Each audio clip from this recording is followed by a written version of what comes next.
Ciao a tutti da Mogoro e da una delle cantine sociali storiche della Sardegna. Ci apprestiamo a compiere i 60 anni di attività l'anno venturo e a tutt'oggi contiamo circa 350 soci viticoltori. L'obiettivo della cantina di Mogoro, quindi della nostra azienda, è quello di valorizzare i vitigni autoctoni e quindi coltivare solo ed esclusivamente vitigni tipici sardi.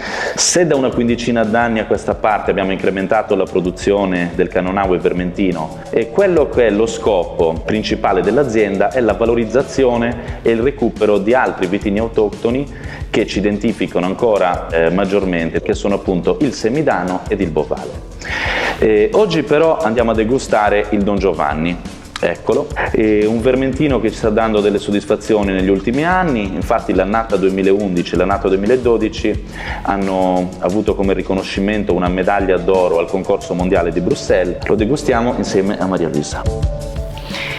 Grazie a Gianluigi per la presentazione. Cari amici di WinePix, passiamo subito all'assaggio del Don Giovanni 2014.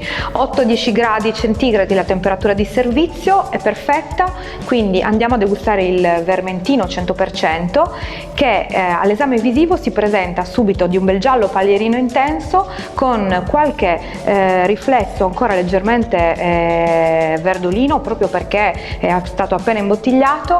È un vino limpido ed è un vino che ha una buona consistenza, 13 gradi e mezzo volume come dichiarato in etichetta.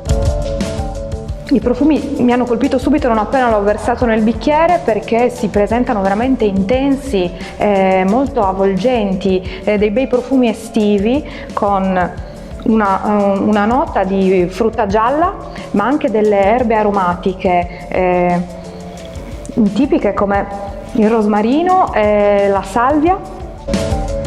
È un vino secco, è un vino abbastanza caldo, abbastanza morbido, è un vino che ha una buona freschezza, molto piacevole, una sapidità pronunciata, e si sposano questi due fattori in una perfetta armonia. Per la sua sapidità e freschezza si accompagna molto bene con gli aperitivi, con gli antipasti e i primi piatti di mare. È un vino che al suo stadio evolutivo è pronto, ma è un vino sicuramente che ci stupirà anche nella sua evoluzione in bottiglia. È un vino nel complesso fine, ovviamente noi ve lo consigliamo, cercatelo su WinePix, il Don Giovanni della cantina di Mogoro.